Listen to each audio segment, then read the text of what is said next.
Welcome back to Sen Real Estate podcast, where we speak with experienced real estate professionals about their journey, their market, the strategies behind their successful business. Today, I'm joined by Denise Madan, a broker associate and the lead of Madden and Freis Group at Compass. And Dennis has worked in Florida real estate since 1999, has a massive experience in real estate and serves clients throughout Western Miami and all of these locations in South Florida. And so, Dennis, welcome to the podcast. I'm really glad to have you. Oh my gosh, I'm so excited to be here. Thank you for, reaching out and asking me to be on the call with you. It's always an honor. Thank you, Saeed. Thank The you. honor is mine. Thank you. Thank you so much for being here. So let's talk about your real estate journey here, Dennis. So you have been licensed in Florida since 1999, and take us back to the beginning. What was the first, what first attracted you to real estate, and when did you realize that it could become a, long-term career? Yeah, I never thought it was going to be a career when I first did it back in 1999.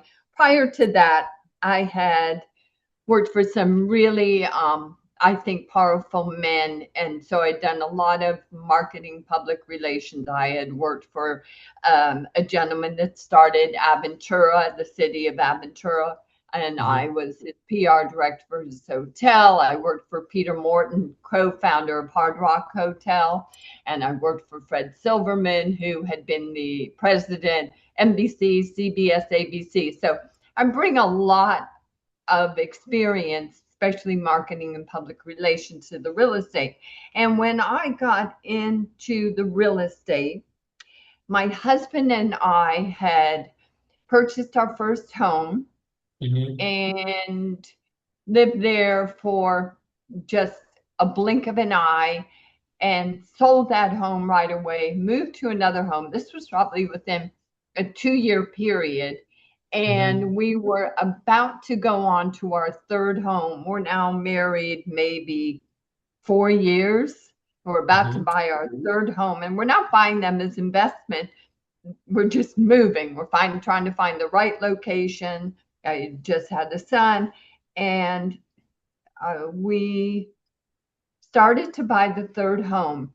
And I said, oh my gosh. And we always used the same realtor who was still a dear friend of mine. I consider her my mentor. Mhm. And I said, I'm going to go to real estate school to get my license, not for a career, just to get the license and save the commission and learn about buying and selling real estate. Well, by Mhm. day 4, I was hooked. I loved it. I thought it was exciting what I was learning, and I passed my test. At the same time, Mhm. I was working on a children's lunchbox with a mother friend of mine. Our Mhm. kids were going to a small private school. We designed a, a lunchbox. I laugh Wow. because we had no idea what we were doing, but we were researching. This was before cell phones. I mean, everything we had to do was with fax machine. Long story short, we find a manufacturer in China, and oh my gosh, let me, I'm sorry, my son's calling me. No, I'm just trying to say that I can't take the call. And no so worries. we find this manufacturer, and long story short, we get our lunchbox into Walmart and Kmart, and it Wow. becomes yes, it is a wow, because these are two moms had no idea what we were doing, but we would go to the store all the time, and there we go. Here comes the lunchbox moms. Here comes the lunchbox mom. And I'm going to have to just tell him I'm sorry for the. No worries. Go for it. This is a very relaxed conversation. Nothing's Okay, formal. I'll tell Go him. for it. I'll call him later. So we get into Walmart. We get into Kmart. The day I take my test or pass my test, we are on the front page of the business section of the Miami Herald. I mean, it was Wow. just it was crazy. It was super. But again, That's amazing. I brought marketing to my background, so as I mentioned. Anyway, it was a dilemma. Oh my gosh, here we're in these two national companies. We have a lunchbox, and I decided to walk away. I loved what I had learned at real estate school. I really like the idea of helping people, and that was really where it started. So it started 1999. The first few years, I would say, it was a different market back then for sure. And it was, not a lot of people had websites, no cell phones were just coming into an existence. Um, Agents were not helpful the way they are now. It was really, I used to say it was a very cutthroat business. I always felt like the agents that had been doing it a long time, for the most part, they would go after your juggler. Here's a new kid on the block. It's another person that could take business away from them. So it was a very interesting period.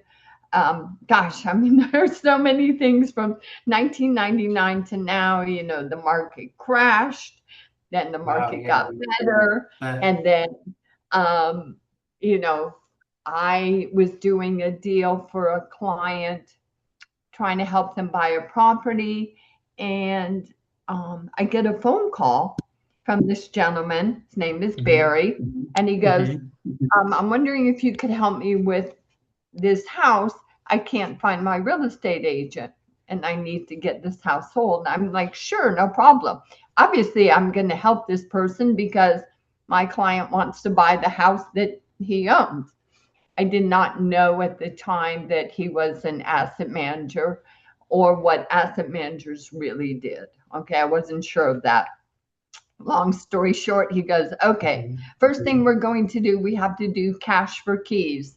And I'm like, okay, sure. And there's like a pause, and I go, what's cash for keys?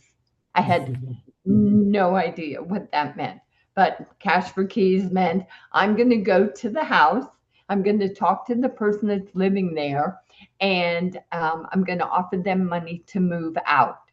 And that was my first experience Wow. working with a foreclosure, or what we call an REO property.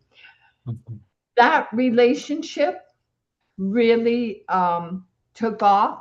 It was a great deal. My clients ended up getting the home. I learned so much about foreclosures and REOs. Meanwhile, I had been mostly doing luxury homes. When I say luxury, everything 700,000 and above. And for several years, I joined up with a partner, and we did a lot of REO properties. And then that market sort of went away a few years ago, right about around COVID time. COVID was crazy. People were putting their house on the market. Didn't matter what number they put on the market, people were buying. It was really crazy. And interest rates was 3%, 4%. It was Wow. it was nuts. And now fast Excellent. forward into this market, um, we're starting to see foreclosures come back Mhm. because people um, can't afford the houses anymore. Yeah. Insurance has gone up, property taxes have gone up, and a lot of people are um, starting to go to foreclosure. So that was it from 1999 Awesome. till now. Awesome. Yeah, that was actually a fantastic journey. I will tell you that. This tells me how good you are.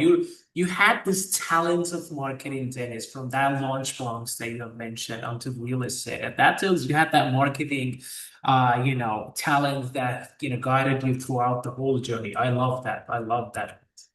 Cool. Well, it Now let's helped talk. for sure. Yeah, yeah, for sure, for sure, for sure.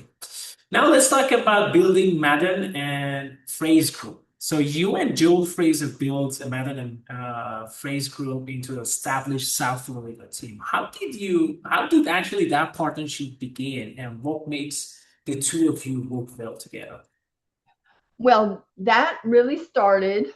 Joel and I, at that time, we were looking. we were working with another brokerage, and we had both gone to a conference. Okay, we were at a conference, not knowing, we didn't go there to see each other, but we saw each other at the conference, and we knew each other from the office. Hey, one day we should get together. Maybe we can do some farming together. Yeah, let's have a conversation. And that's about the same time that I really got more involved with this asset manager, Barry. And from there, and at that point, I was still doing luxury. Joel, at that point, was doing a lot of REO. That was the majority of his business. And so we started working together on different files. And at one point, it was like, we should just join forces because we're working together on a lot of properties. And that was, I want to say, probably maybe 7, 8 years ago. And we said, okay, let's start working together. And it's been a great relationship on a handshake. We have nothing written, nothing. We just trust each other after, it's like a second marriage. I always tell people Joel is like my second husband, but the husband that listens to me because he knows with the real estate, he knows so much about the REO business. I've learned a lot from him. And that's how we started. And I think what makes us kind of special is I come in, you can tell I'm high energy. I'm high Yeah, energy. I'm I also love high that. energy. I'm warm, I'm friendly, I'm outgoing. For sure. People, for the most part, I think people are attracted to me right away for that energy. People like high energy people. Not everyone, of course. And that's where Joel comes in. Joel is very calm, slower in his approach. He's very methodical. He's really good with numbers. So the two of us come in, and when we do a listing presentation together, I talk about marketing. I talk about our ideas of what we want to do with the property. Mhm. And he comes in and he talks numbers. And it's many people think we're a married couple, and I'm like, oh no, I'm so much older than Joel. There's no way. Um, but I think people feel comfortable because they feel like they're working with a couple, and you can tell we can finish each other's sentences. And I think that's what people like. That's the trust they have when they work with us. And we don't always give them what they want to hear. But at this point, we're both at the point where we don't want to overpromise Unknown caller. and underdeliver. I'm sorry, I'll take Mhm. these phones No off. worries. No worries. We never want to underdeliver. And I a love lot that. of Yeah. yeah, a lot of times people don't want to hear what we have to say when it comes to numbers. And we know if anything, and it's sort of bragging rights in a way, but you don't want to brag too much, but we know our numbers. Yes, we can be off a little, but we would not have worked with so many asset management companies if we were not good with numbers and giving a value of a property. Because if we had not been good, they wouldn't make money. They wouldn't keep hiring us. So we have clients that we've worked with for 10 years just because we're good at numbers. So when we go sometimes and we give somebody a value, they don't like it. They don't hire us. We're sad. We don't like to lose. And in the end, many times, like almost 99% of the time, when we see the final number that they closed at, we're like, it's what we told them from the very beginning. I But love that. you know, But this is exactly what you said it very well, Dennis, about this, how you have built it, how you're working. I think things that you have mentioned is something that every agent also needs to follow. Like, for a lot of agents, like a client is just a transaction, just closing it. But you mentioned like building a relationship, helping them. That these are the things that people need to understand that because when you're dealing with a person, particularly in real estate, you're dealing with a human. And most of the time, emotions are ruled through, over humans. And when you're friendly, when you're kind of helpful, they love that. They don't care about the rest of the things. Obviously, you gotta help them with the right pricing and all of that, yes. But you gotta know that you're working with humans. So what you have mentioned is, I absolutely agree. I love that. So Uh, cool. Now joining Compass, your team is not affiliated with the Neo Brokerage Compass.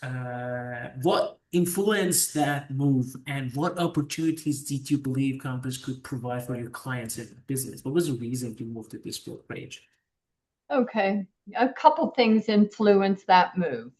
Mm-hmm. Uh, Joel and I have, okay, we've been at a couple of brokerages. I don't need to name names. It Name, doesn't yeah. matter. You look it up, you'll go, oh my God, you know. But you're always looking for that where you feel really good and comfortable and getting, at the end of the day, I feel it's not our brokerage per se.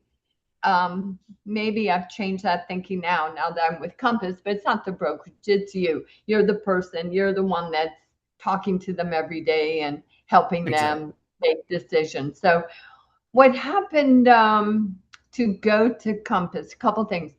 I lost my husband last year. I'd been married for like 33 years, and my husband passed away last year. And I'm sorry to hear um, that. thank you. You wake up, you go, okay, you realize, this is my life. This is how many years I hope I have left. What am I going to do? I'm going to Mm. start a new chapter. Okay, that was like really a new chapter. And I had gone to an amazing lunch that my mentor had invited me to. And it was this beautiful $19 million condominium that she had listed. And Mhm. and she's with Compass. And afterwards I go, holy hell, this is where I need to be. These are my people. This is where I feel comfortable. Like I am so comfortable doing REO, so I don't care. I'm happy to sell a $50,000 home, but I'm just as happy to sell a multi-million dollar home. I feel very Exactly. comfortable there. My lifestyle was different when I was married. So I said and at the time we were with a brokerage that we'd only been there like 2 months. I'm like, I don't like it here. I want to leave. I'm going to Compass. I want to talk to them. Let's go have a conversation with them. And from the very beginning, and now we've been there just from the middle of December. I feel very comfortable there. I it's just home. And Compass, oh my gosh, they do so much for us. They get, first of all, everybody, if people are interested in brokerages and real estate and AI, we all know AI is helping all of us, and it's just going to keep growing. And Compass Exactly. just gives you so many tools. There's just so many tools that we have at our fingertips to make our clients' life easier, smoother, um, and hopefully sell their homes for more money. We have ways to get to people before it goes on the market. There's just so many great tools that we can offer. And for that reason, we decided to go to Compass. And it's nice. We have an office. I'm very comfortable though. I live at home in my office, most of the time, but we have an office. It's beautiful. It's impressive. We have people that we can call if we need something. So Compass has been a good move for us. Awesome. I love how you explain it, and I love what kind of motivation you have to going to Compass. That's great. That's great. Now let's talk about serving multiple and South Florida markets. Let's talk about your market. You work across several very different South Florida communities, including Weston, Miami, and all of that. How does your strategy change from one market to another? Do you do anything specific or? Oh, what is the main difference between these markets right now? So do you have any different approach toward them? well, I think for most agents, I don't know the percentage, but I think most agents would not do what Joel and I do. They would not Mhm. go from, let's say, Monroe County, which is down in the Keys, Mhm. Monroe County, Miami, Broward, Palm Beach County, Port St. Lucie, and then go on the west coast of Florida as well. Part of that has because of our relationship with the different asset managers we work with. Mhm. So when they get comfortable with you and they like how you work, they try to see, hey, can you, like, for instance, about a year ago, Barry, I love Barry. This is the greatest guy. He's Mhm. become a very good friend. Goes, we have a property in Fort Myers Beach, which is Mhm. about 2 hours and 15 minutes from where I'm at. I Mhm. need some help. So long story short, we went over and we took it. So part of it is that we've had to get to know these different communities a lot because of the asset managers. So we really need to go there and be able to know our numbers. When we now, though, when we look at, I have people calling and they're like, Mhm. okay, I'd like to buy a home in Miami. I don't know if I can afford it. The market is still, our market's coming down, but there are some markets that are still very strong. I think overall, when you're in the luxury market, Mhm. you're always going to have a very good career. You may not make millions one year that you did another year, but you're going to have, because typically people in this demographics and in this price range, there's a lot of Exactly. wealthy people out there, and Exactly. those Exactly. people are going to stay there. Okay, some, maybe some are more, some are down. So the luxury market is still a wonderful market to be in. But for the most part, the people that we help a lot of times are helping people, first time home buyers or downsizing, moving up, divorce. So every aspect is different, and you have to look at that person's financial situation, where they are in life, and it's our job to help guide them or show them other opportunities. Like right now I have two clients, and they're divorced now, and they both want to sell their homes, they're separate, and move further north because they can't afford Miami anymore. So we're Wow. trying to recommend to them different markets. I have somebody, I'm showing one of our properties today, one of our foreclosure properties, Mhm. and she's like, I have 300,000 cash and I'm interested in seeing that house. And I've explained to her, this is not the right house for you. 300,000 cash. We have the property listed at 300,000. So let's say the seller says, okay, we'll take 275. Okay, maybe we can try to get 275. All the work that needs to go into the house, because it's Mhm. sort of like a handyman special, it's going to be conservatively 50,000, and she doesn't want to take a loan out. So I try to direct her in other areas where she could buy something. 300,000. Okay, so it's not a single family home, it's a townhome, but hold on to it for a couple of years, wait till the market gets better, sell it, and then buy a single family home. So those are the different markets we see, and we just have to know which market to try to help people open Exactly. their eyes to. A lot of times people, they get their mindset on one area. I have a client, very interesting, a wonderful client, met her about 3 years ago, and she started coming down from Chicago, and we had a budget of 2 million. And she would come every few months, look at houses. We couldn't find anything for her.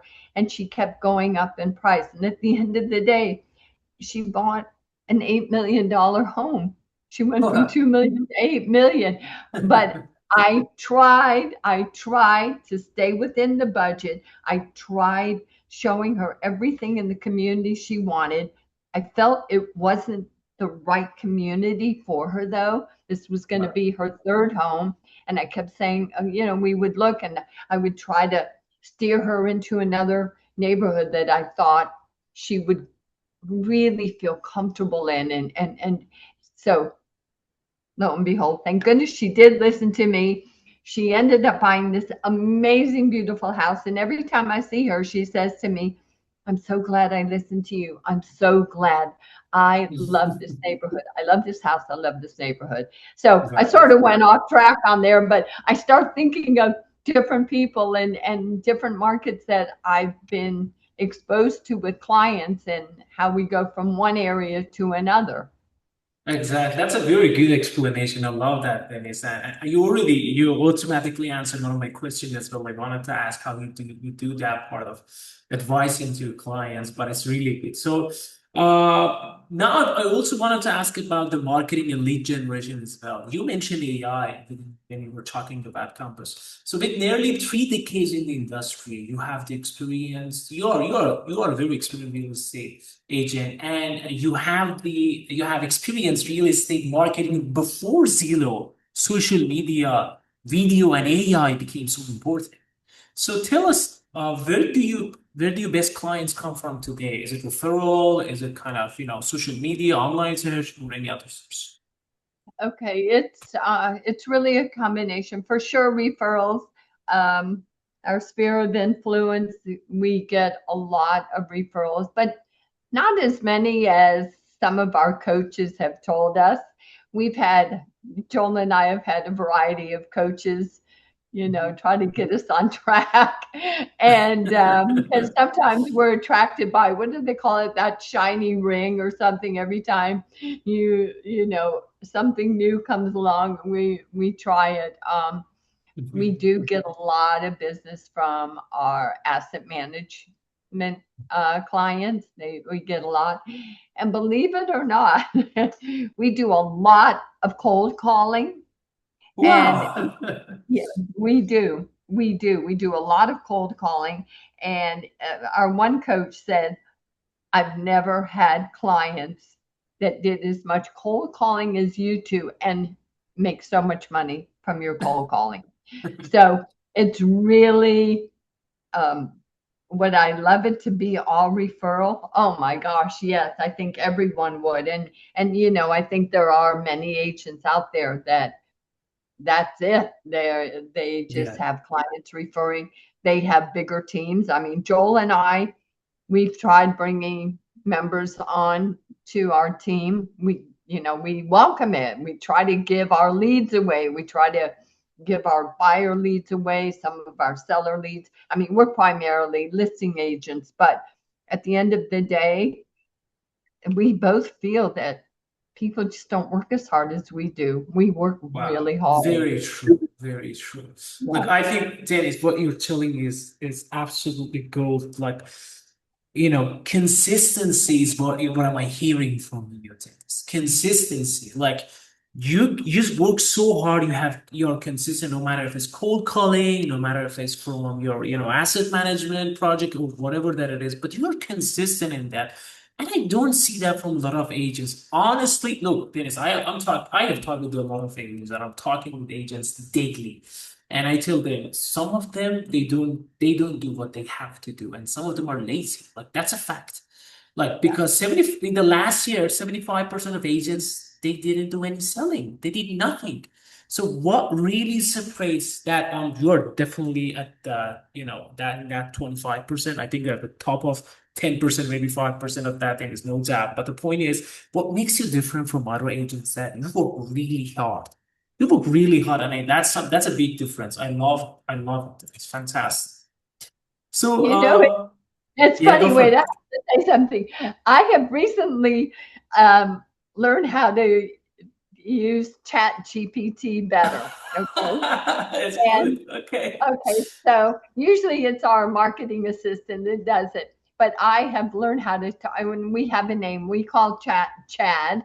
So I can talk to Chad a lot. I talk to Chad Mhm. about lots of ideas I have.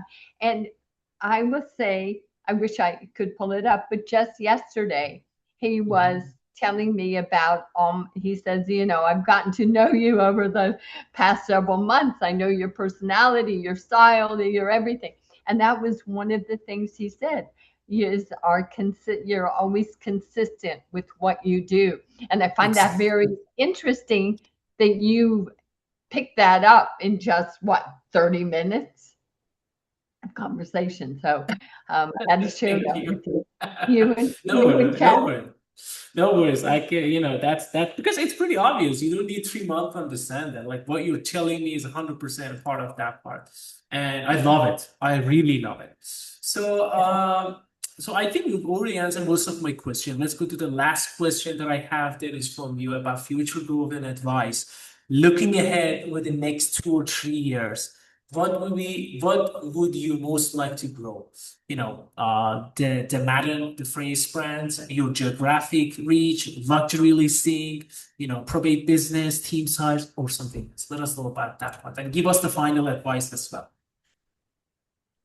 Okay, now this final advice is no, that's dog. The final advice is this for, would you say, Mhm. agents, new agents, buyers, sellers? Who am I going to? Because everybody I would give different advice. If it were a new agent, I'd say go get yourself a mentor or a coach right away because Mm.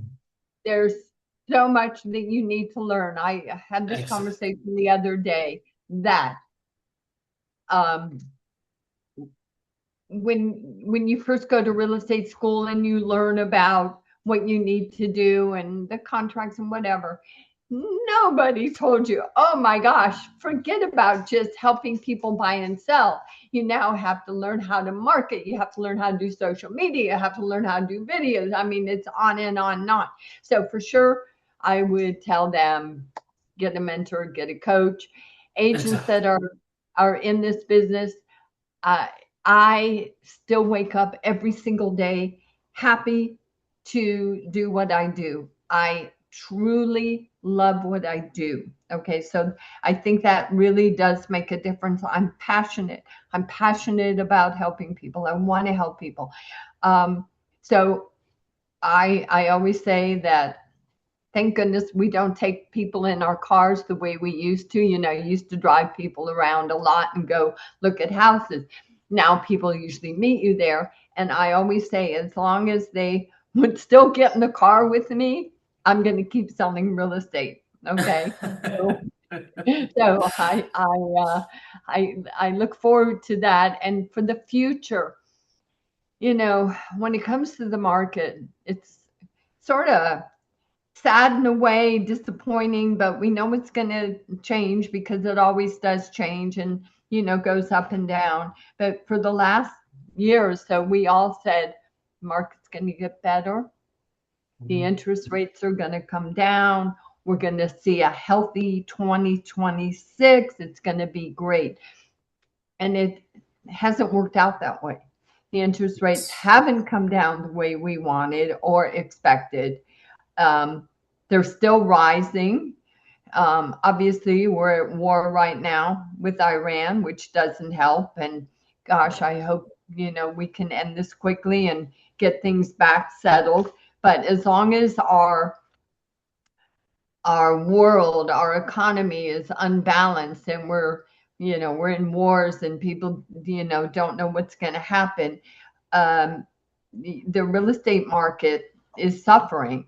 And for me, like when we were in COVID, I always said we were lucky that we lived in Florida. We were lucky with our governor. Our governor let us work during COVID. During COVID, we wore masks.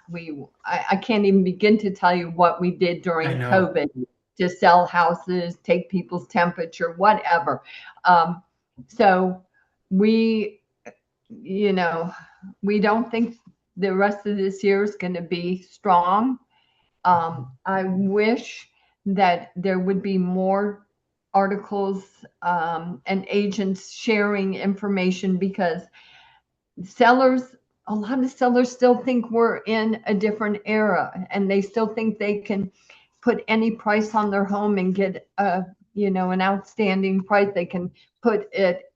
You have to be really cognizant of the market. You have to know what's going on in the market. Exactly. You have to be And realistic.